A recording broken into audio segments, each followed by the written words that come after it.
the effects that people notice are far, far beyond just the relationship with their child.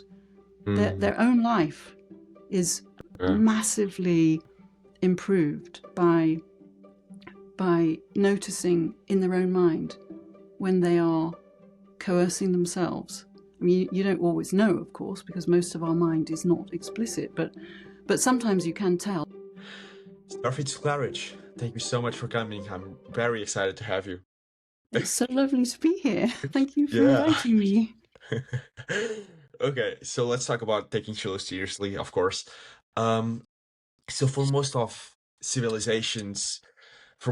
civilizations have largely overlooked the vast potential of children's, and instead of encouraging their individuality, children were raised and asked to conform to the image of the adult. So girls were raised as future mothers, boys as future laborers, and like they were like so deeply conditioned by this tradition that it felt it felt almost impossible to break away from this tradition.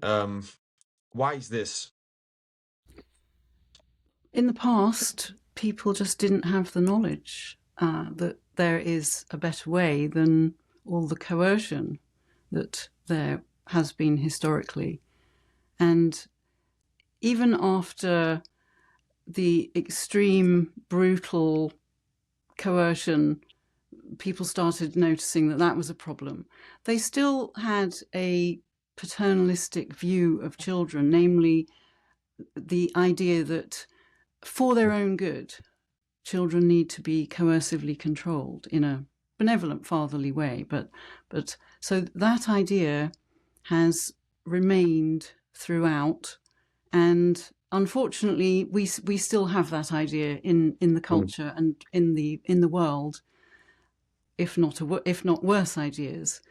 So, taking children seriously aims to show people that there's a better way, that we don't have to live our lives coercing other people, imposing our will on other people, and we don't have to do that even with children. And when we are not doing that, life is just so much more pleasant. Like it's really unpleasant to be in a coercive relationship. I mean, people are very aware of that when it comes to adult relationships. People understand that if, say, a husband is very controlling, people understand that that is really unpleasant for the wife, and that it can do all kinds of things to your psychology, and if the wife stays, and there's this weird kind of thing where they don't leave. There's really weird psychological effects that happen, and it's just not necessary. We can do better than that. We can actually, just like if anyone has a happy marriage, say you have a happy marriage, then you know it's possible to relate to an adult without coercing them, because that's what you're doing in your happy marriage. Or if you haven't experienced that, maybe you have a wonderful friendship. So you know that with your wonderful friend, it's possible to relate with that friend without coercion. And what happens when there's a disagreement is that the two of you work it out. You find a way to solve the problem in a way that both of you either love, preferably love, but failing that you both prefer, including over the initial ideas each of you had. And we can actually do this with children as well. And so that's what taking children seriously is about. It's a new view. I mean, a different view anyway. It's a different view of children. It's viewing children as real human beings whose wishes, preferences, ideas, problems, concerns, interests matter. And they have reasons for wanting something or not wanting something. And those reasons matter. And we don't have to just override them. People think that, well, children and especially babies, what do they know? They know nothing. And so obviously Right. we have to coerce them for their own good, the paternalistic view of children. But that's not true. The thing about children in a non-coercive relationship is that just like with your spouse, if you're happily married, or your friend, if you have a really good friendship, if there's a disagreement, the other person is thinking that you're going to make a terrible decision, then they can tell you what's wrong with what you're thinking of doing, and you might listen. You're likely to listen to that person. Whereas if you're in a coercive relationship and that other person starts telling you you're wrong, blah blah blah, you're much less likely to listen because you have no particular reason to think that they are on your side in life. So with children and babies, the more that we are on their side, instead of setting limits, imposing our will, telling them what's going to happen whether they like it or not, the more that we're on their side and finding solutions that both of us find acceptable, that keeps them safe, that make sure that nothing bad is going to happen, but also that honours their personhood, their wishes, their preferences, what they want. They have their own life. They're not a pet or a piece of property. They're a person, and we can talk to them before we can talk to them when they're, or at least before they can talk to us. We can talk to them always, but when they are pre-verbal, we can still convey theories, oh, that's not safe, without actually them having to be able to have a conversation about it. And people just, for some reason, people think that babies aren't human, or that children aren't rational until they're 16 years of age, or these strange theories that people have. And so because they think children aren't rational, babies aren't yet human because they can't talk and they can't have a discussion,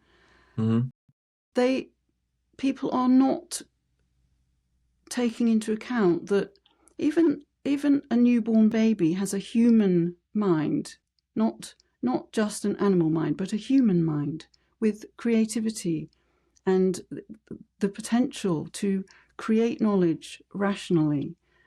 But of course, if we are coercing them, then we're not being rational, because we are, instead of solving the problem so that they are fine with it, happy with it, we are blocking their problem solving. We're blocking it. We're saying, no, there's this limit. You've got to do this, or you mustn't do that. And so that line of thought that was leading them to have that particular wish is coercively cut off. And that line of thought is important. Every line of thought that you have, naturally you conjecture something about, like you think, oh, what's that? Maybe I want to put my finger in this outlet. If you're a small child, what is this thing? And then there's the parent thinking, oh my goodness, no, that's not safe. And so in most cases, parents think, okay, well, I've just got to make that a limit. The child mustn't be allowed to touch that. But maybe the baby just wanted to feel inside the, or not exactly inside, but the outskirts of inside the thing. And a wonderful taking children seriously person actually had this happened in their family, and what they did was go and turn the power to the house off, so that the baby could fully explore the socket, and and then of course people will be thinking, oh well, but then they'll think that they can do that all the time. But no, of course not. Most of the time, when you have a baby, if you have, especially in England where the power is really, really dangerous, you have your sockets covered so that that's not an issue. But of course, every now and then something happens and you unplug something and you don't put the cover back in. And Yeah. so that's when it is actually so important that you haven't developed a coercive relationship with your baby, so that when you're saying, oh, no, don't do that, the baby doesn't think, oh, you're trying to thwart me, and go ahead, which is what happens when there's coercion involved. Okay. The child grows up knowing that they are often thwarted, and therefore you become an enemy. You're someone who is not on their side. And so how are they to know when what you're saying is genuinely in their best interests, or if it's just another case of you're trying to thwart them? They have how do they have any way of knowing? They don't. So it's actually even less safe than to be coercive, than to develop a non-coercive relationship in which, of course, your child is much more likely to listen to you. Okay.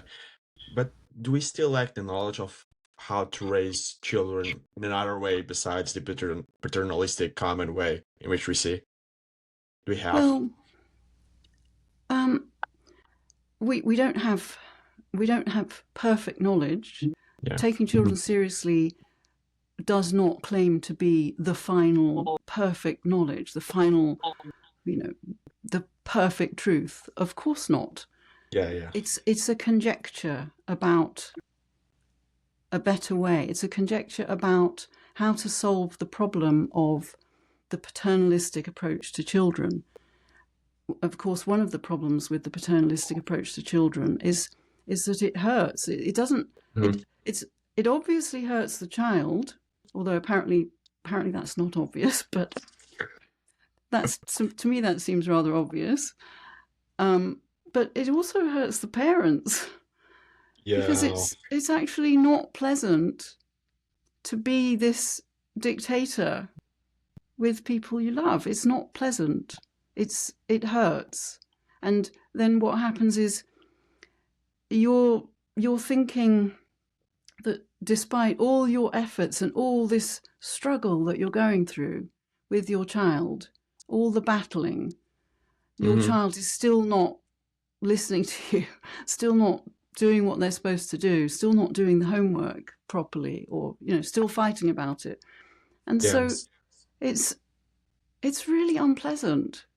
And I just think if people knew that life doesn't have to be like that we can actually get along really well. Of course, there are always problems, there will be coercion, even if you're really intending there not to be, because we're human and we don't have perfect knowledge. And sometimes in the moment, we are unable to create the knowledge we need to. So I'm not saying that it is that we have perfect knowledge of how to be perfectly non-coercive in every situation all the time. I'm not saying that, but I am just saying that if you are setting out with a coercive agenda, that is going to be painful, unpleasant, is going to put you at odds with your child, and you're going to be wasting a lot of your energy, your creativity on fighting. And I don't like fighting. Fighting is not fun. And I don't know why you don't need to be doing that with those you love. You can actually have a lovely time together instead. Yeah.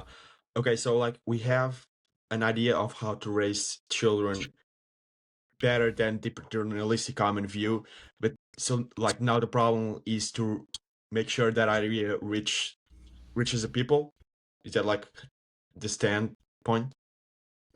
Yes, I don't know how long it will take, but I think that the more we can express the ideas and talk about them and argue about them and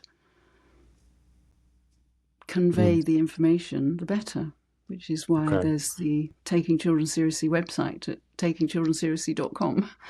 Yeah. Okay. So in before you told me that you thought that it might even be more coercion of how children are raised than in the past. Uh, uh, how can this be true? Well, I may have been exaggerating, but let me give you an idea of what I might have meant by that. Yeah. The coercion used to be fairly straightforward. People in the thousands of books I've read dating back centuries aimed at parents, it seems as though beating children, whipping them, locking them in dark, cold broom cupboards and cellars and coal something places. I think maybe it's places where coal was kept, coal bunkers. Maybe that was it. Anyway, Oh, it right. seems Yeah. as though there were these various methods of punishing children that were extremely brutal, and including in my childhood, in my schooling, there was regular caning and beating with implements and stuff. And so you would think now that, at least in some cultures in the world, obviously not too many, but some, it is now quite frowned upon to use physical violence on children and to do things like locking them in cold, dark cellars. That would probably be considered child abuse. Yeah. But unfortunately, because people still think that children do need to be coercively controlled to make sure that nothing bad happens, the coercion has the popular kinds of coercion now tend to be more covert. They tend to be more loving limits, and we don't punish our children. We discipline them with love, and we don't. Even though we set limits, we don't silence our children, and we don't beat them into submission. We listen to them if they are distressed by the limit until they feel able to comply with the limit. And so you have this mixing of the coercion with what seems like love, connection, and listening, empathy. And so the child it's much more difficult for a young child to understand what is going on when that is happening is quite difficult, because there's the appearance of love, connection, listening, empathy, compassion, while the parent is holding the line on the limit, because the parent thinks, well, the teeth must be brushed, the homework must be done, the iPad must be handed over. When the parent says that the iPad needs to be handed over, they think that it has to be done, and so but they don't want to be mean to their child, but they're still not listening to reason. They may be listening to the child's distress and not trying to stop the child expressing their distress, but they're not listening to reason. They're not changing their mind about the limit that they have just set, which has caused the distress. So this kind of covert coercion is much more difficult to see what's going on for the child. Like when I was caned at school, I was not thinking this is for my own good, maybe I deserved it or anything like that. It's like, no, this person is a nasty, violent thug.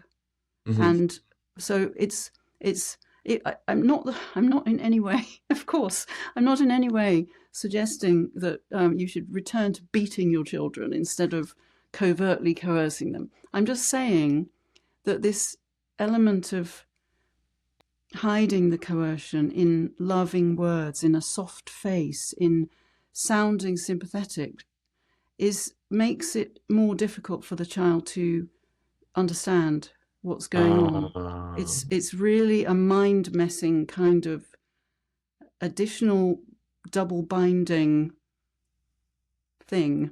It really creates all coercion creates a double bind. That's how it works. But this kind of double bind is just, it's really mind messing because imagine if it's you.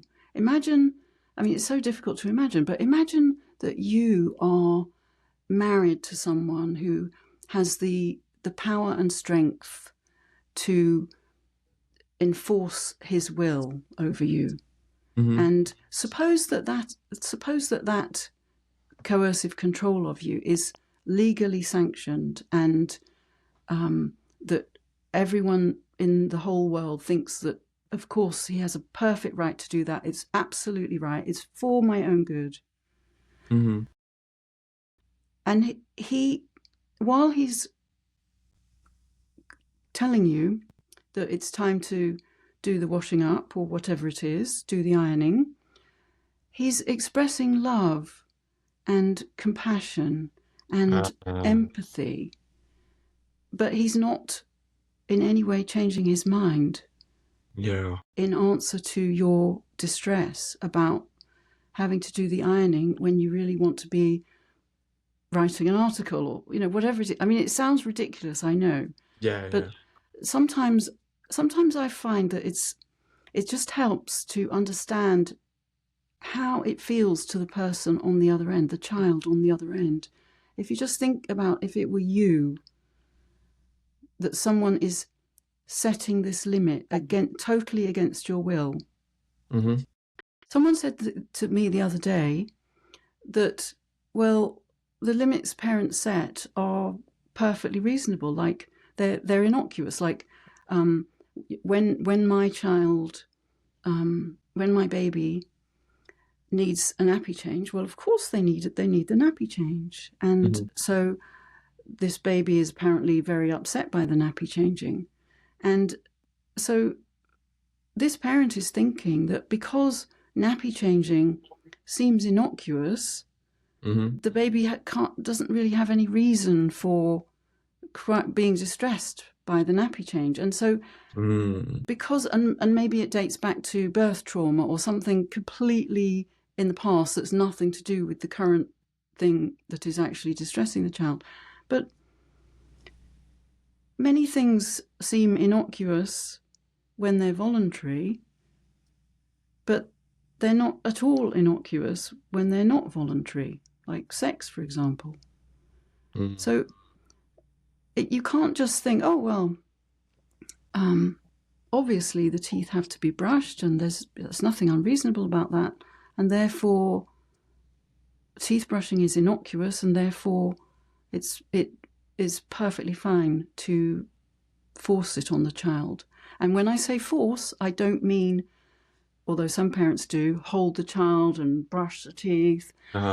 It's still force if you tell the child, the unwilling child, that now we're going to brush your teeth, and the child says no, you hold to the limit. Even if you're not touching the child, even if you're giving the child a cuddle, you're still holding to that limit, saying that you must brush your teeth. The child is maybe screaming and crying, begging and pleading, and you're expressing all this love and compassion. Oh, you don't want to brush your teeth. Oh, just lots of love and compassion, listening to their distress until they feel ready to brush their teeth. Well, just think about just think about what's happening there. Mm. If listening to their distress does not also involve listening to their reason, what their distress is saying, their begging and pleading, what they are actually saying, that's not listening in the sense that we would think of about ourselves. Like when adults say, he just doesn't listen to me, he's not listening to me, what they don't mean, they don't necessarily mean he just walks away. Yeah. Like when it comes to, someone was saying to me the other day when I was talking about some of this stuff, that this reminds him of some of his work meetings where the executives or whoever have gone through these management training courses where they've been told that they need to listen fully to the employees, and they have these meetings where they listen and they say, oh yes, and then they do nothing to solve the problem. It's just the listening and not solving the problem, and not explaining, not saying, well, the reason we're not going to do that is because of this and this and this. They're just listening. Oh yes, anything else you would like to express? It doesn't mean anything. It's not real listening in the sense that you mean when you say, oh yes, he really listens to me. Like whenever there's a problem, we actually solve it together. That's what people generally mean when they say he doesn't listen to me, or he does listen. They mean that the other person engages with your wishes and your reasons, and they treat them as though they matter. Okay. Yeah. So this covert coercion may have this very loving appearance, this very compassionate appearance, but at no point is the parent engaging with the child's wishes and reasons in a way that would feel like it being engaged with to the child. So in that sense, I find it particularly unpleasant. Coercion. But do you think this inexplicit kind of coercion is like as intentional as in the past, like teachers beat you? Because like there is pretty much, you can see like the teacher's reason in his mind, but this inexplicit type of coercion, maybe it might not even be so intentional by the parents. Yes, of course. Parents who adopt that kind of covert coercion are unaware that it is coercive. When they think of coercion, they are thinking of things like beating the child, like telling the child to be silent when the child is crying. You need to stop crying or I'll give you something to cry about. That kind of silencing or disconnecting from the child in the face of their distress.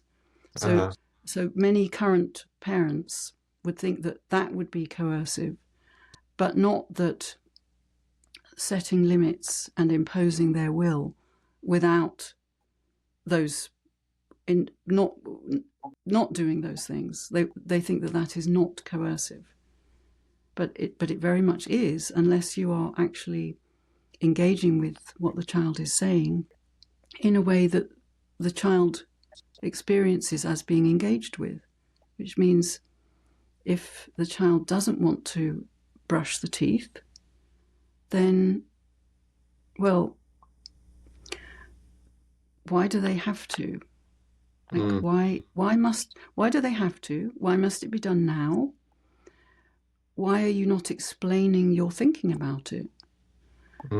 Probably parents have already explained it a million times and the child is still not listening because there's this coercive relationship in which whenever the parent feels like imposing their will, setting a limit, insisting, obviously lots of people, their reaction when that happens is to react against it, to resist.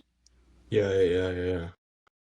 And lots of people, when you coerce them, they really react badly. And one of the Yeah. ways they react is by really not wanting to go along with you, like wanting to do the opposite, like wanting to Yeah. never, ever brush their teeth as long as they live. That's one of the standard reactions to that kind of coercion. Right. Yeah. And I So guess like because, yeah, I guess like the problem here is if you tell like your child doesn't want to brush his teeth and you go like, oh, you're gonna brush, like you make him brush his teeth, then like in his mind he's brushing his teeth because the dad wants to brush his teeth. Or like if you rationalize your thoughts on why to brush your teeth, mm, then the child's next time brushing his teeth, he already know why he needs to brush his teeth. Yeah. yeah, yeah, Yeah. yeah. And when you're not doing the coercive thing, then the child can listen, can actually hear what you're saying, and maybe have a little conversation about it.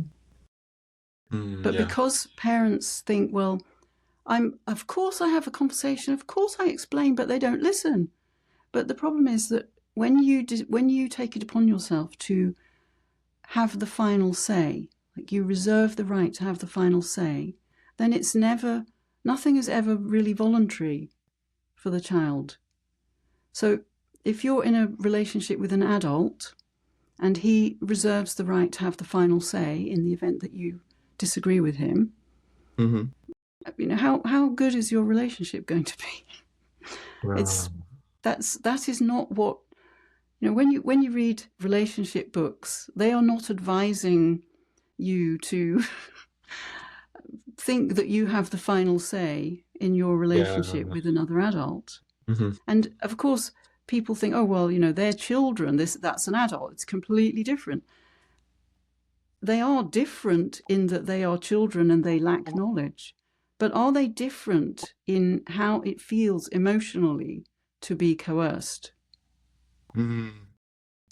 Okay. Do they not have the same feelings, the same likely reactions as adults have, the same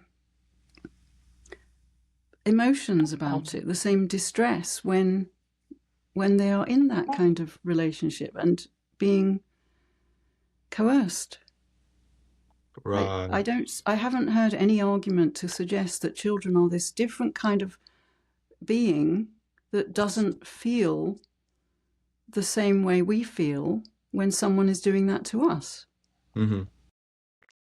Right. Yeah. But like, would you say that, I mean, probably yes, that then the child develops a kind of trauma and aversion to this coercion, but then like when the child um becomes a parent, it's very likely to do the same to their child, right? So how does this happen? Like they know how bad like it can feels this coercion, but they do the same to their child. Yeah, well, for a start, I would just caution you about making predictions about what any particular instance of coercion or even a generally coercive relationship is going to do, what future things that's going to cause, because that's sort of prophesying the future, and Yeah. we don't have a crystal ball. So I want to not be doing any prophesying about it. The point is that right now, in this present moment, you actually have a choice of whether you interact coercively or you interact by consent, by having a conversation and finding a better idea than either your no or the child's whatever it was they want to do that you think is dangerous, or what they don't want to do that you think they must do. So, but yes, we grow up being coerced, and then we do tend to do the same to our children, but not necessarily. It does depend on the individual, and Yeah. I don't know. I think that if people knew that something else is possible, I think that the vast majority of parents who currently have a paternalistic view of children would immediately want to be taking children seriously as people whose wishes and reasons matter. So I don't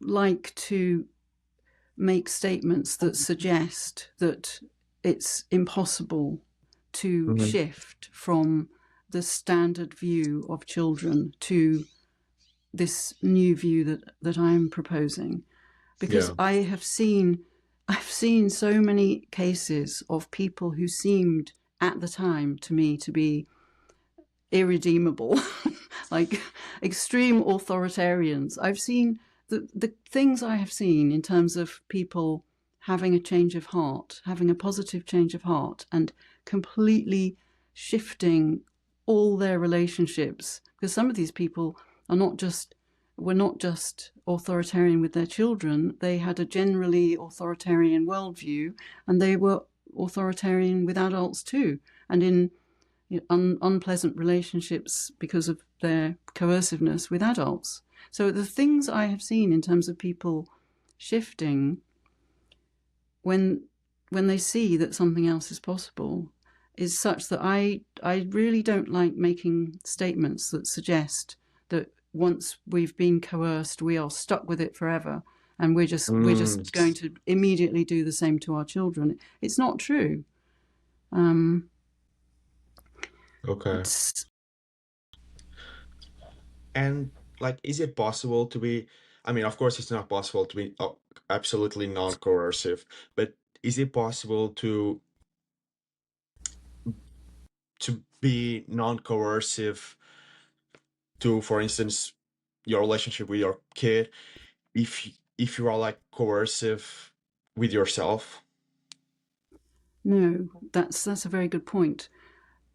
Coercion anywhere in the system, and by the system I mean your mind, the child's mind, the relationship, or whoever else is involved. Coercion anywhere in the decision-making system is a spanner in the works of the system's ability to solve a problem by consent instead of coercively. So it is no good. So one of the mistakes that people new to taking children seriously sometimes make is that because they're not used to thinking outside the box for creative solutions to problems, they end up just sacrificing their own wishes for the child. Unfortunately, that is hideously coercive of the child, in addition to coercing themselves. And coercion anywhere in the system, including just in your own mind, is blocking the creativity of the system, the ability of the system, you and the child, whoever else is involved jointly, to create an amazing solution that everyone involved loves. So taking children seriously is not about parents gritting their teeth and self-sacrificing so that they are not coercing the child. No, the relationship is a system. And one of the things that people talk about when they have realized that self-sacrifice is not what we're talking about, is not what we're advocating, then they start to notice that in their own mind, things start opening up for them in their individual life, not just with the child, but their whole, it really shifts your whole perspective on everything. It just, things that you just didn't even imagine were possible suddenly seem possible. And the effects that people notice are far, far beyond just the relationship with their child. Their own life is massively improved by noticing in their own mind when they are coercing themselves. I mean, you don't always know, of course, because most of our mind is not explicit, but sometimes you can tell, like if you're feeling bad about something, there is some kind of coercion in your mind. And so the more you're thinking in terms of problems are actually soluble, and even though this particular problem seems completely impossible to solve, whether it's just in your own mind or in a situation with a child, say, just the knowledge that problems are actually soluble in a way that doesn't involve coercion anywhere in the system helps to, keeping that in the back of your mind helps people to find solutions unexpectedly. And sometimes you might go to sleep thinking, oh, this problem is impossible to solve, and then you wake up and there's a solution right there in your mind. Like it's just amazing how it happens. So yes, it's definitely not about self-sacrifice for the child. Just think about what that does. When you're self-sacrificing, you're hurting yourself, and that is painful. And so what are you conveying to your child? You're conveying that for the child to get what they want, you have to suffer. And you're going to be, even though you really don't want to be, you are going to be conveying pain, resentment. You're going to be like shutting down your emotional expression.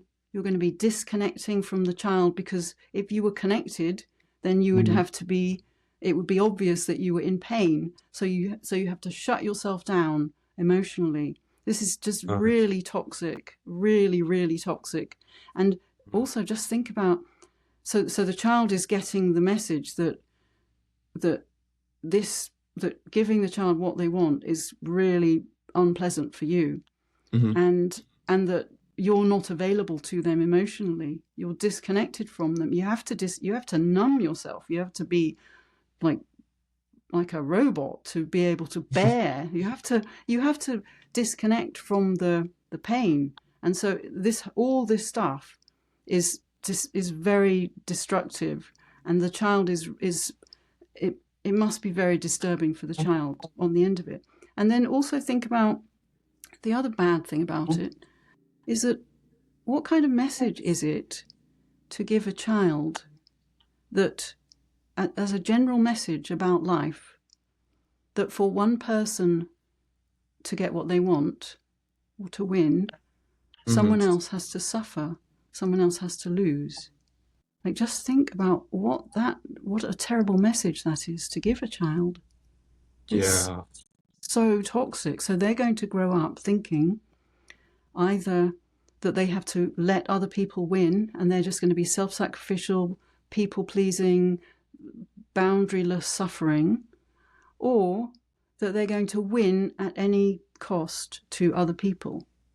So you're bringing children up in a way that makes it very difficult for them to learn that problems with other people can be resolved in ways that everyone involved loves. They don't have to involve coercion. So it's a bad message. And I guess like a lot of parenting is just transmitting your son the message that problems are soluble. And like if your toddler, if your kid is crying, and if you choose to not engage with him, and that happens a lot with parents, then you might like be saying to your kid that problems are insoluble and that he can't have like physical, he can't change the world or do any transformation. Yes. The more you are not solving problems, whether you're self-sacrificing or just directly coercing or just disengaging to just avoid something, the more you're not solving problems, resolving disagreements by consent, the more the child is getting the message that problems are not soluble. And just think Right. about the effects that that has on someone's entire life. If you grow up thinking very few problems are soluble, what can you do? You know, just give up, don't even try. Think Uh-huh. about the massive, massive effect on someone's life if they have Yeah. that idea deep in their minds. And just think about all the knowledge that's lost to the world. I mean, not that children or we or anyone owes the world anything, but just Hmm. as a matter of fact, think about all that lost creativity, what people could have created had they thought problems are soluble. Let's go for it. Let's really make the Hmm. effort to come up with an amazing solution, even when something seems really difficult. It's such a Right. shame. Hmm. Yeah, yeah, yeah. So most parents like justify these rules of, sleep or screen time or food, with the outcome of their children be happy in the long run. But like in practice, this seems paradoxical because like happiness and creativity can't be imposed as outcomes, and they emerge when someone is free to pursue their own problems and interest in uh, solving their problems. And Popper said, "All life is problem solving, and we want freedom to solve the problems we're interested in." And it seems that the children's growth and learning also happens when they engage with problems they deeply care about, not like problems imposed as their future good. So like, how does like taking children seriously reconcile this tension between the parents' desire to their kid to be happy and secure long-term like well-being, and like the need to treat present objections as like problems worth solving in their own right? Well, if I understand you correctly, it seems as though you're talking about the fact that some parents are thinking that the reason they have to force the child to go to school or to do their homework or whatever else it is so that they will be happy in the future. Hmm. But for a start, the future is not guaranteed. And secondly, so if their life is unpleasant now, then and then and then something happens, so they get run over by a bus or something, Hmm. then all that coercion has just ended up giving them an unpleasant life, and they've never got Right. to this alleged payoff. But also, as you say, that's we don't actually have the knowledge of how to create happiness in another person in their Hmm. future. The Yeah. best we can do is to engage with them in ways that they prefer now. Hmm. And the more engaging with other people that we can do and that the child can do in ways that they prefer, in ways that light up their life in the present, surely the greater their possible future happiness should be. But I don't want to prophesy anything because we don't know the future, and we have to do what is right in the present, whatever the future may Mm. be. But also, one other thing I'd just like to caution any parents watching or listening about this is that the problem with having an agenda for your child, even an agenda as lovely as that they be happy, and of course, we all want to be happy and so on and so forth, but even that agenda can get in the way of creative relationships with other people. Because suppose this child wants to join the military and you're thinking, well, you could get killed. That's not going to make you happy, or the military is a coercive organization. So Mhm. you can't, that's not going to make you happy. So I need to stop you doing that in the present for this supposed happiness. But maybe you're wrong. Maybe that maybe that is something that for that particular individual is Mhm. their passion, is what makes their life everything they want. But also another thing is, not everyone has places happiness as a priority. Like there are people who are working on a particular problem, or they are interested in a particular, like understanding the universe or something, and happiness is like so far down on their list of things they care about. They are interested in understanding the world, and that is what makes their heart sing. And they may to other people appear unhappy, but for them, they are doing what they want to do. They are pursuing the knowledge, the problem solving that they want to pursue.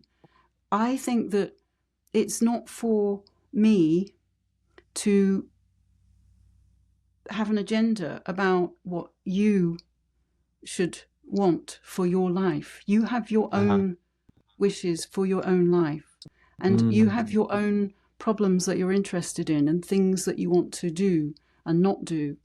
And it's not for me to have a theory that I need to make you happy in the future, and therefore I've got to stop you doing this or make you do that. People have their own ends, their own goals, their own wishes, their own problems. And the more we can be a supportive cheerleader in a way that they prefer, not in a way that they don't prefer, and be of service to our loved ones in ways that they like and not in ways they don't like, then the more that we are actually supporting those we love in what they want for their life. I think of love, and I think this is related to consent and non-coercion, as it's allowing someone or embracing someone exactly the way they are and exactly the way they are not, and they can change if they want to, and they don't have to.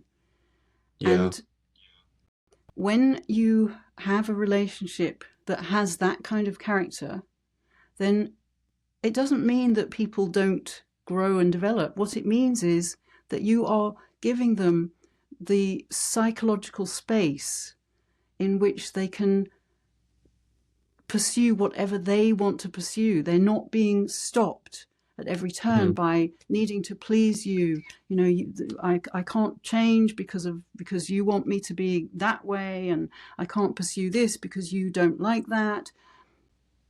Just allow people to be who they want to be, how they are. Don't be conveying, well, I need you to change. Just embrace people as they are, however they are. And that, and in fact, if there is something that you don't like about someone, or you think this child needs to learn, the best way to do that is not the way that most parents do of the coercing. The best way to do that is to just embrace them as they are, and they can change if they want to, and they don't have to. That gives them the maximum freedom in which to grow and develop, however they're going to grow and develop. So that's what we do. Yeah, and by the way, just to be clear, nothing I've said should be taken to suggest that we are not giving our children the information of our moral theories. Of course, realizing that many of our theories are going to be mistaken because we are fallible human beings. So you shouldn't be conveying your theories about this is wrong or that's right in a way that is also saying, and that is 100% certain, I am God and I'm telling you this from on high. It's, I think that this course of action is wrong, and this is why I think it. Now, I'm fallible and I may be completely mistaken. And I often am mistaken. So I'm not sure, but I just wanted to say that that taking children seriously doesn't mean that we're not conveying our moral theories, our ideas about what is safe and not safe, we're conveying all of it. We're talking all the time, Yeah. to the extent that the child wants to hear it. And Right. so because they obviously they do lack knowledge. They're not born with knowledge of right and wrong and nuclear physics, and they're born with very little knowledge. Yeah, that's right. But the more that we're interacting with them non-coercively, and we are conveying that we don't think that we are necessarily correct when we say such and such, but here is my reasoning, what do you think? And so we do convey that we are fallible human beings who may be mistaken in anything we say, and we can't tell because we're fallible. There's no reliable way of telling when something we think is true is false. There's no reliable way of telling. We don't have a crystal ball. Yeah. So the best we can do is our best ideas and keep improving them in the light of criticism. That is the best we can do. Yeah, I love that. Yeah. I wonder like how much of the problem of how children are raised is just like children being raised as like future resources for the society. And I mean, this is a standard view, right? All the idea of mandatory schooling is around this. But then we also have like children being raised like for their parents or like an extension of their parents' will. But as you say, children are not means they are ends themselves. We should be raising children for themselves. If we take like this framework, this seriously, that coercion is always wrong. Like, doesn't this like even suggest that the idea of raising is wrong itself? Well, hang on a minute. It's not that coercion is always wrong. Uh-huh. To take that view, just think about what that means. That means that any sufficiently evil and powerful person or group or whatever could impose their will on the whole everything. So it's not that coercion is always wrong. Like, self-defense is right. If someone's attacking you, self-defense is right, even if it's coercing the person who is attacking you. And similarly, preventing attacks on other people, defending other people is also, I conjecture is right. Because otherwise that would mean that evil could win. So it's not that coercion is always wrong. It's just that in loving relationships, it doesn't need to be there. Like, you don't have to be in a coercive relationship. But I wouldn't like.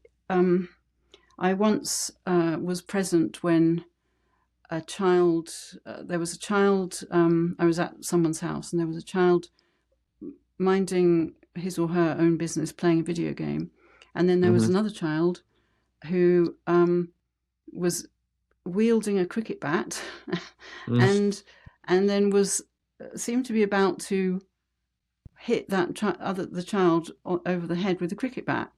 Now, I mean, I didn't know these children, but I did immediately step in between the children and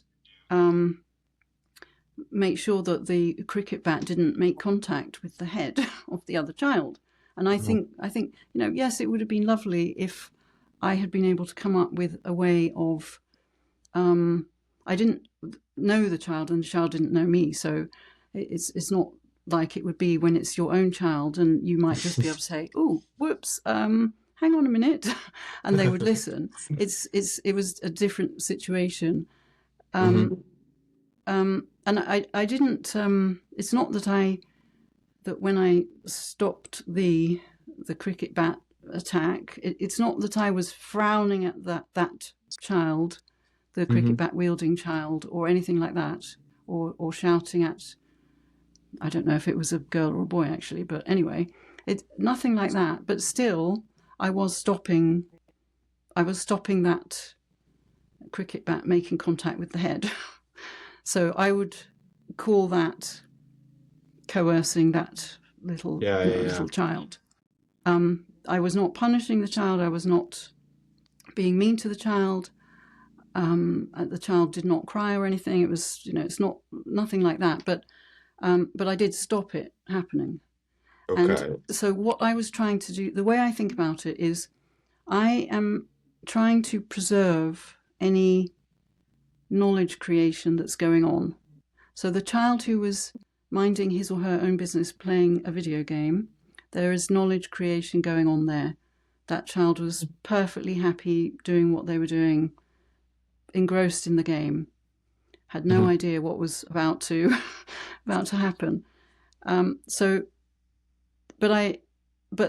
I intervened to stop the coercion, the hitting with the bat, and that was coercing that child. But but I'm not saying that was good for that child. I'm just saying that sometimes you just don't have sometimes in real life you don't have the knowledge of how to intervene non-coercively in a situation like that. With your own children, it is different, but sometimes we just don't have the ability to create that knowledge in real time, in the moment. And I couldn't think of a way other than, because I didn't know whether that child would listen to me. He's never, I'd never met the child before, so he didn't have any reason to listen to me. So I just thought, I have to definitely have to intervene here. So yes, sorry, I've now forgotten your question. It was about if children are not means and they are ends themselves, if they should be solving the problems they want, all that thing. What doesn't even this suggest that the idea of raising is wrong? No, because, well, it depends what you mean by that. If you're suggesting that being in a non-coercive relationship is wrong, I don't really understand why. Why would that be wrong? No, the idea of raising a kid. Well, if you mean sometimes when people use that phrase, they mean the parent having an agenda, having lots of agendas for the child, and thinking in terms of molding and shaping the child into a happy or successful or whatever it is adult.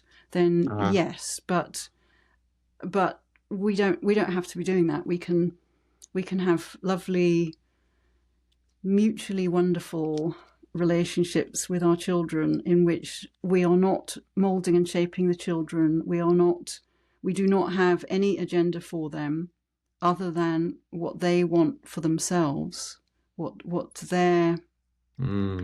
speaks to them. If we have any agenda, it is just to support our children in what they want for their lives. So if you mean having an agenda, raising children in the sense of you've got this child, you're thinking, right, I need to make sure that the child learns various things they need to know and to be successful as adults.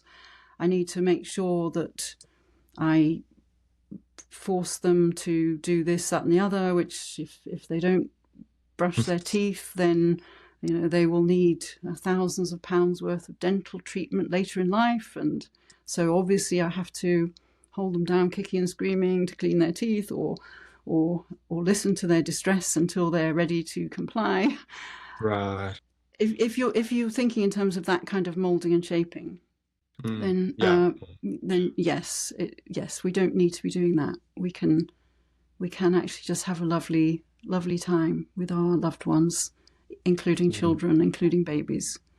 Babies are people too, by the way. So Okay, that makes sense. So the last time we talked, you emphasized like that taking seriously was not like an outcome oriented philosophy. And I think you said that It's not, sorry, I couldn't it's quite hear not that. an outcome oriented philosophy. And I think you said Yes. that all outcome oriented philosophies in this sphere of parenting are mistaken. Can you expand on that? Well, it's just what I said earlier, really. When you are, well, there are two things. There's the having an agenda, channeling someone into your agenda for them is Hmm. not treating them as a full person whose own wishes, ends in life, reasons matter. You're treating them as a means to your end. So Yeah. there's that. Um, uh, but yeah, I mean, I don't know.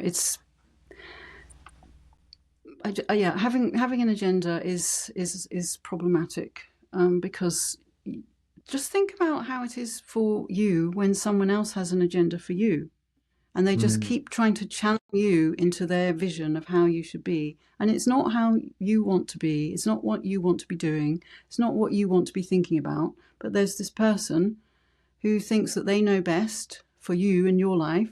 It's just really not pleasant, and that yeah. is not what relationship experts advise adults to do with if they want a good relationship. But somehow all Yeah. that knowledge somehow doesn't make it to um, when it comes to relationships with people who are younger than that, your children. Mm, okay. Um, Okay. Yeah. The, the education system, what does taking shows seriously says about our current educational theory? Sorry. Um, what does taking shows seriously says about our current educational theory? If you're asking about the theory on which the school system is based, is that what you're Yeah. asking about? Yeah, that's it. Okay. Yes. Sorry. Ah, yeah. Um, the school system is based on, well, as you were saying, it's there is this, the history of the school system was, well, we need lots of obedient factory workers, we need them to do what they're told, and so that is sort of how it started. But even Uh-huh. if we forget about the history of it, it is based on the idea that you can pour into another person's mind the knowledge that you think they need, Mm, and that yeah, yeah. they should have. But of course, as Karl Popper pointed out, that is the bucket theory of the mind, in which the mind is seen as being like a bucket, um, and the knowledge is seen as being like a fluid that you can pour in. But actually, that is not how we learn. We learn through making guesses. Well, we notice a problem, an anomaly, something that gives rise to thought, and then Yeah. we wonder about it, and we wonder what could explain that phenomenon that we've noticed, that's unexpected something. And then our mind is just automatically coming up with possible explanations that could explain that thing, that anomaly that we've noticed. And then we are automatically criticizing those guesses that we've come up with and dropping any that don't seem to actually explain the anomaly, Hmm. and until we're left with one that seems to explain the anomaly, that resolves the issue, and then that is our new problem situation. And then we'll notice another problem, another anomaly, another something that gives rise to human thought, and the whole thing Hmm. starts again. We'll be conjecturing, we'll be making guesses about what could explain it, and then criticizing our guesses, and then dropping the ones that don't seem to stand up to our critical scrutiny. And then we find ourselves at a new, we end up with a new piece of knowledge, from which the whole thing keeps going. And that is how people actually learn from birth. Mm-hmm. And the school system mistakenly imagines that knowledge can be just poured in, but it can't be. So yeah. what happens is, even apart from, I could get into the kind of things that they want to pour in, so dire. But anyway, even apart from the how we might criticize the content of what people think is important for children to learn, because it's not how they actually learn. What it's actually doing is impeding their actual learning. It's actually putting in blocks, because whenever you are forcing a child to try to get this information into their head and then pass a test about it, that child, if they were not doing that, if they were not sitting in that class being bored out of their mind, listening to this stuff, they would be doing something else. And what they would be doing is wondering about something, exploring it, investigating, following their interests wherever they lead, solving problems, creating explanations, noticing that explanation doesn't work. Oh, so what else could explain it? All that problem solving, all that pursuing their actual interests is being cut off or interfered with, impaired by forcing them to sit in a classroom being subjected to teaching. And so it's the creativity that is being destroyed and turned to the problem of how to survive the school experience. I mean, that's the problem that children are really solving in school, is how to survive this experience, how to create the semblance of learning that will mean that they don't get punished or shouted at by the teacher. How to it's how to it's all about nothing to do with the content of the lessons is what they're real learning. Not that, of course, people don't manage to somehow get the information into their heads and then pass the exams and then go on to the next miserable educational experience, which will prepare them nicely for the miserable job that they feel that they have to do, and which they then grit their teeth and carry on doing until retirement. And then finally, maybe when they're retired, maybe then they'll be able to live. But the problem is, when they reach retirement, their whole life has been taken up by all this uncreative, uninteresting stuff. And so when they get to retirement, then they don't know what to want, they don't know what to do, and now their health is failing, and it's downhill from there. So this is, I think we can do so much better. Life does not have to be like that. And it's so it's so interesting when you're in these relationships in which you're trying to relate in a lovely way instead of a coercive way. It is so interesting. Like other people not being carefully steered in the direction you think this other person should go. Other people are fascinating, and I'm talking about adults as well as children.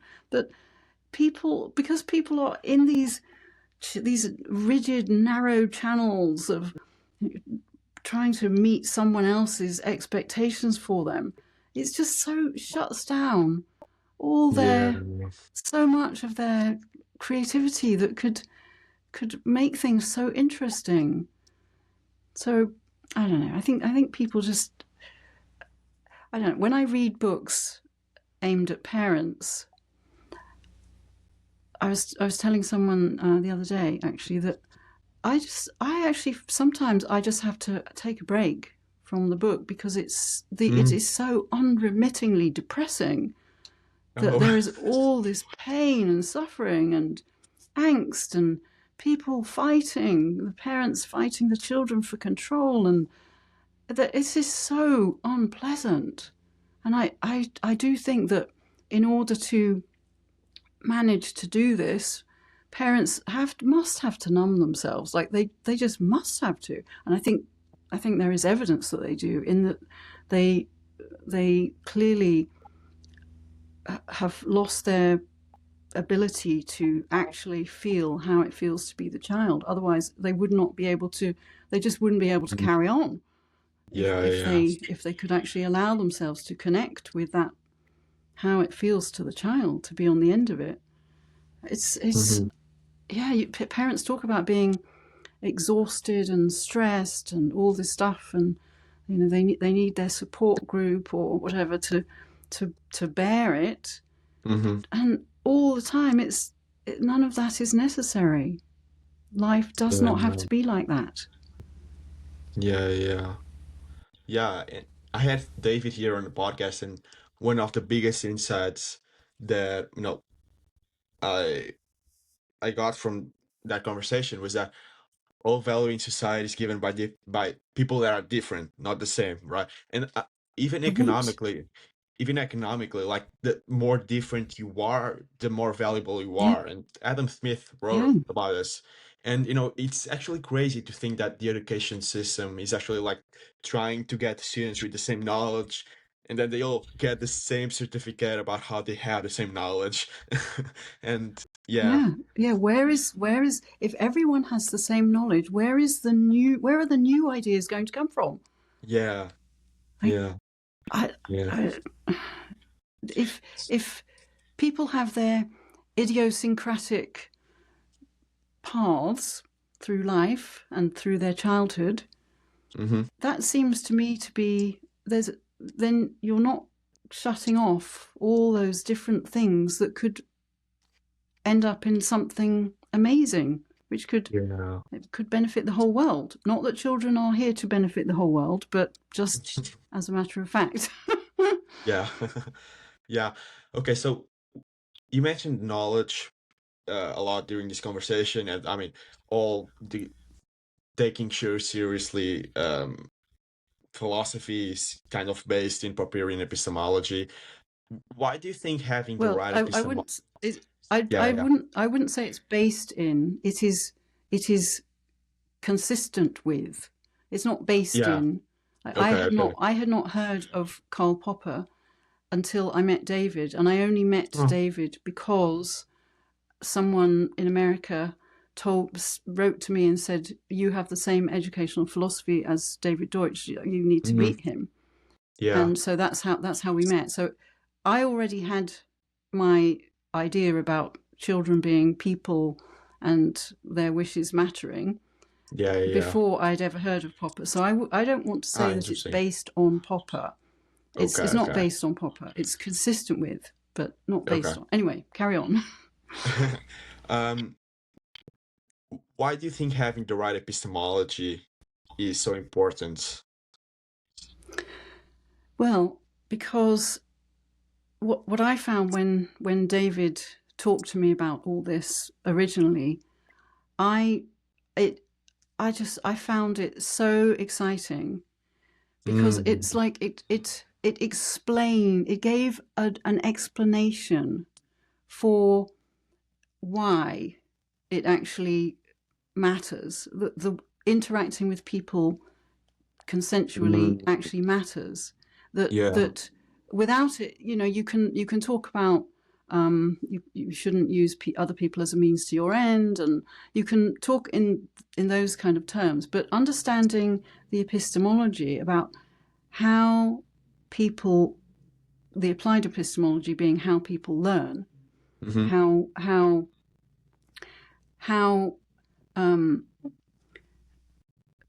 education is applied epistemology, or you could say what parents do with their children is applied epistemology, and Yeah. understanding that the way knowledge grows through conjectures and refutations, and by refutations I'm speaking loosely, including criticism. And by the way, not just explicit criticism. Most of our problem solving, most of our knowledge is inexplicit and unconscious. And so most problem solving in relationships is done inexplicitly or unconsciously. It doesn't have to involve a conversation. But once you understand that problems are soluble and that they are solved by first noticing the problem, then coming up with guesses that explain the problem and also solve it, and then dropping the guesses that don't stand up to our critical scrutiny. This can all be done without any conscious thought or any talking, by the way. And then if there's one of the guesses stands up to critical scrutiny, now that is prima facie, that is now there's no problem to solve, because say where there was, in terms of a relationship, where there was disagreement, now there's wholehearted agreement. So understanding that, and understanding that it's not just about resolving disagreements between people, it's also how we learn anything. We learn it through exploration, our own exploration that comes from us, from our minds, that we want to be doing, where our mind is taking us. It just changes everything, because then instead of thinking that all these limits that you're setting are good, you're now thinking, oh, every time I set a limit, that is a block on that knowledge creating process. So you're blocking learning. It's a block. You're setting up a bit of entrenched stuckness in that child's mind whenever you do this, and that is a block on, if there's any conjecturing and criticizing that impinges on that block of fixed, static, entrenched bit of their mind that you have created through that they have had to create in the face of coercion to prevent the. Okay, I need to explain that. One of the things I know, I'm slightly getting off the topic what you asked about here, but this is kind of important. Every failed attempt to solve a problem rationally, which is where it is naturally resolved in a way that makes sense, in a way that doesn't involve any coercion. It's just like I've conjectured these explanations, these solutions, and all of these ones don't work, but this one does work. And so yes, that feels like a solution. Of course, you could be mistaken, but right now there's no obvious problem to solve, because where there was disagreement or an anomaly, now there isn't an anomaly or a disagreement. Every failed attempt to solve a problem rationally, like in the way I've just been describing, widens the problem, because you're having to look more widely in the structure of your mind to see what the explanation is for why that it widens the problem. And so what happens is when the parent is coercing the child, the teeth must be brushed, to avoid that problem taking over the entire mind, the child has to entrench that idea, has to it's got to be fixed. The child can't continue criticizing it, because there is no choice. The teeth will be brushed. So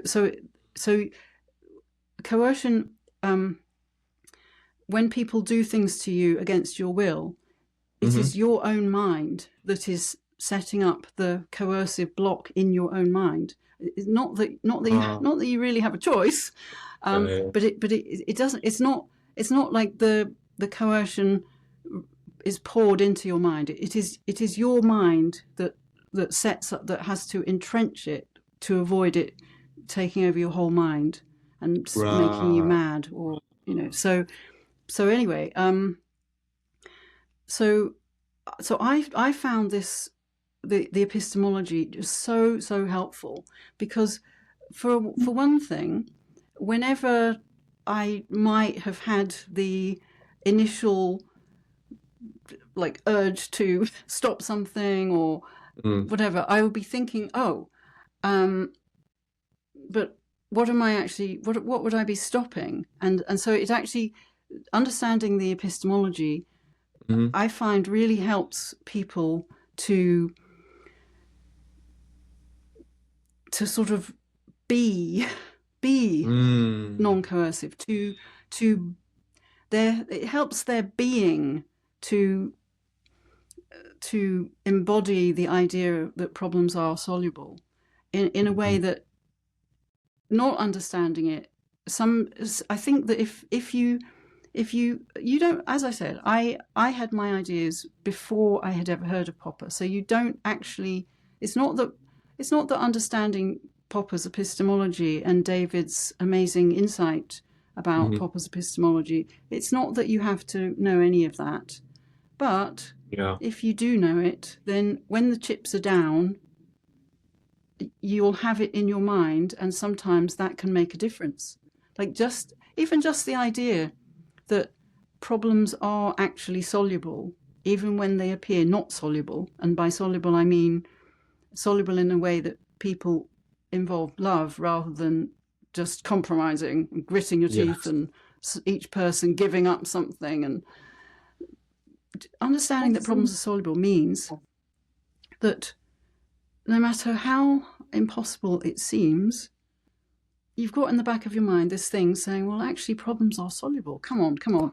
Let's think, what out of the box thinking could I, what idea can I come up with? Something out of left field, like when you're with your young children, you might bring the child's toy elephant and ask the toy elephant whether they have an idea, and then everyone's giggling, and then someone comes up with an idea. Because sometimes in life, there's moments of tension, and so then I am thinking,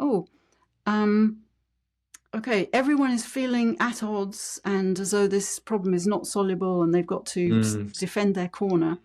And so if you have this, problems are soluble, you've got the epistemology in your mind, so you know that problem solving doesn't happen by coercion, like that shuts down problem solving, then it just helps you to come up with, let's ask your toy elephant whether he has any ideas, or your very clever bear, maybe the bear has a very good idea. And then everyone is just relaxing, and then when everyone is giggling and relaxing and feeling better and not defending their corner, then solutions, people are endlessly creative. Everyone is so creative. And when everyone is not defending their corner but relaxed and giggling, then solutions emerge. Like people come up with amazing ideas. And people are able to listen. When you're feeling attacked, when you're feeling the need to defend your corner, you can't hear. You can't hear the other person. Like that's a known thing. It cuts people off from each other. They're at odds. They're fighting. So you try all kinds of different things. Like I keep telling everyone that throughout life, just whatever the problem is, whether it's just in your life, it's whatever your problem is, whether it's with someone else or not with someone else, just do little experiments. I don't mean actual experiments. I mean like thought experiments. Try different things. Try off the wall ideas. Just don't just think, it's just impossible. Nothing I can do. Like whenever you have that, nothing I can do, nothing I could do. Whenever I have that feeling, I'm thinking, I'm actually, my being is being, problems are not soluble. And so, of course, when your whole being is problems are not soluble, when that's your sort of attitude or how you're feeling, then of course you're not trying. You can't really try if you've got this deafening voice in your head saying problems are not soluble or this problem is impossible. So it's actually such fun once you're thinking, even though this problem seems completely impossible to solve, problems are soluble, so let's just try things. Let's try all kinds of crazy ideas and all sorts of things, and just keep trying different things to see whether you can solve it. And it's fun, like being, as David says, being in the process of solving your problems. That is, to me, and David says this, is happiness. That's what happiness is. Yeah. It is fun. Yeah. It is such fun. So even if you haven't solved the problem, and maybe even if you never actually solve it, it's still fun to be experimenting and trying different things. And I think go ahead. So when you're in a relationship where whenever there's a problem, your default is to just try different things and come up with something. It just makes life fun. It just makes life fun, and it actually makes everyone's what everyone cares about for themselves. It sort of supports them in that, and so that's whatever the problem is. Just try things. Just don't give up. Just keep trying things. And have fun. Have fun doing it. Yeah. In Fitz's History of Bad Philosophy, I'm not sure what's the chapter number. I think David defines happiness as a state of continually solving one's problems. I think it's like that. And okay, yeah.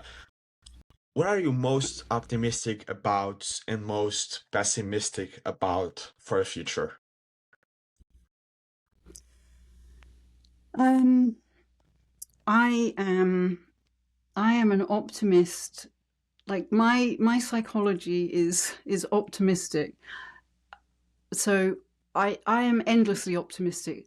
I understand that that is not entirely that there's no particular reason to feel optimistic, in that, as David points out, we could make a terrible mistake and the whole world could be destroyed by a nuclear war or something like that. There are all kinds of things that could go wrong. But I love people. People are so creative and they come up with such amazing ideas that I just feel very optimistic about the future of the world. And I'm more optimistic than is probably rational, but but I think from my perspective, surely it's better to be optimistic, because when you're optimistic, well, think about what that means in terms of your relationships with other people. Say, if I'm optimistic, then even if this person seems to be behaving in a really bad way, I'm still not thinking, oh well, that's just, they're just this evil person. I'm thinking, well, they're probably having a bad day. Maybe they just don't know better. They're doing the best they can. And then when you're approaching people with that kind of optimistic, sort of generous heartedness, I would say, then people so often just it's sort of a change of heart happens when you're kind to people.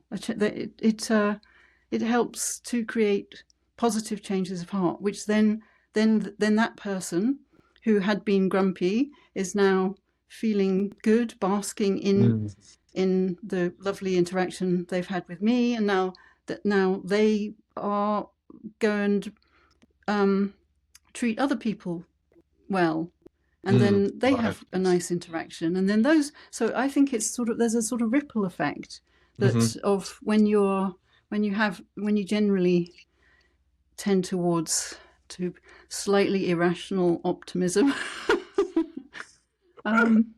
Yeah, I love I that. think it's a way of actually avoiding not trying to solve a problem. Like whenever you think this person is irredeemably grumpy, awful, blah blah blah, then you're not trying to make any Right. improvement in the system. So I just think it's always worth trying different things, and people just seem to love lovely interactions. It just you can sort of see people's being light up when maybe they weren't feeling so good. Maybe something awful happened. Maybe they're worried about something, and so they're behaving badly. And then when you just treat them kindly, and they have a lovely interaction, then their being lights up, and then the next person they talk to, it just ripples outwards. So yeah, so I'm very optimistic about everything, Yeah. and and pessimistic. Well,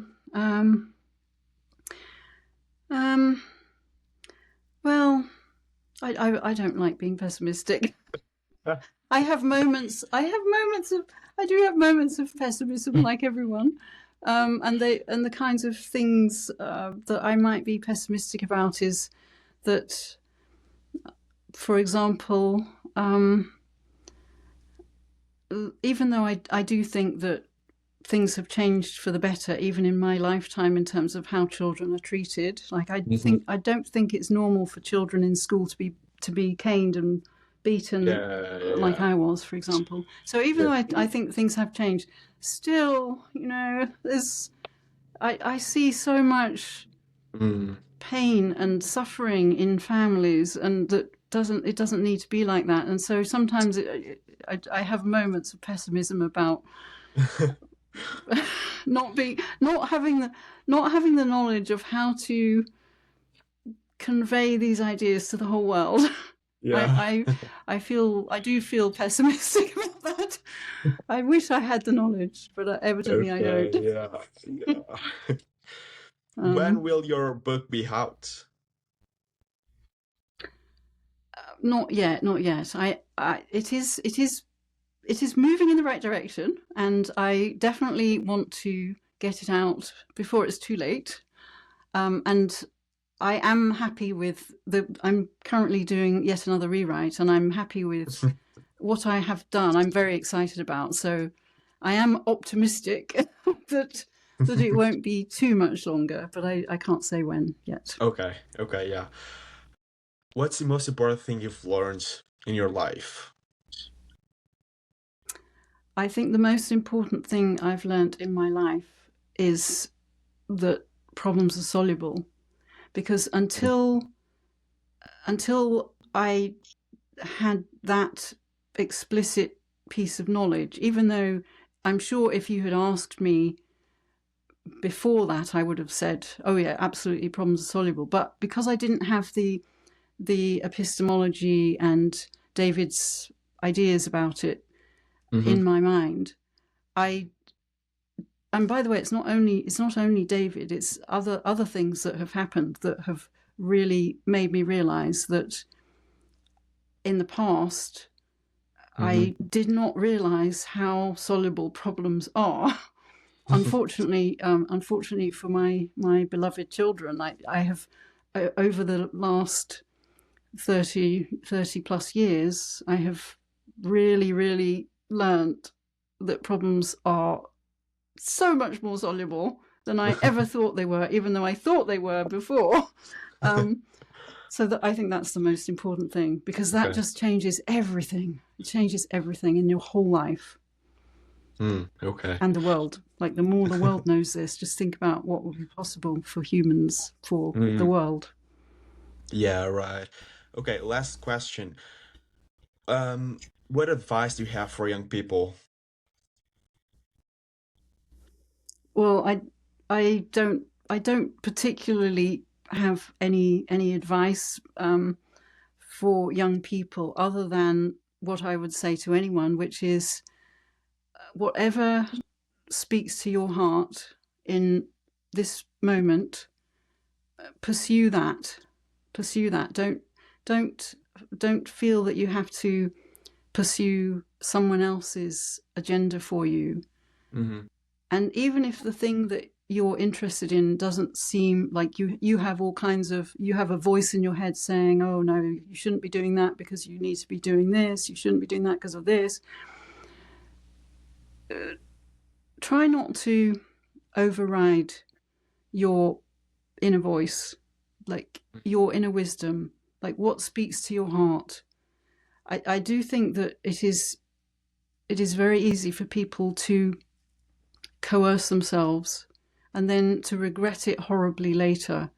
So just, you're a person, a precious person, and if your heart is, which of course means your mind, but I'm saying heart to show that it's something that really matters to you. If something that really matters to you, that really feels precious to you, something you're interested in, pursue that. Find a way. Don't give up on your dreams. Don't give up on what matters to you. That's what I would say. Yeah. Wow, that's awesome. Yeah, I had a blast, Sarah. Thank you so much. For a minute, I forgot we were Oh, so recording have I. this. Yeah. Wow. Yeah. Okay, Sarah. Thank you Thank you so for much. Have having a good me. one. It's been really Yeah. lovely. Yeah, it And was. you, Thank and you. you. Thank you.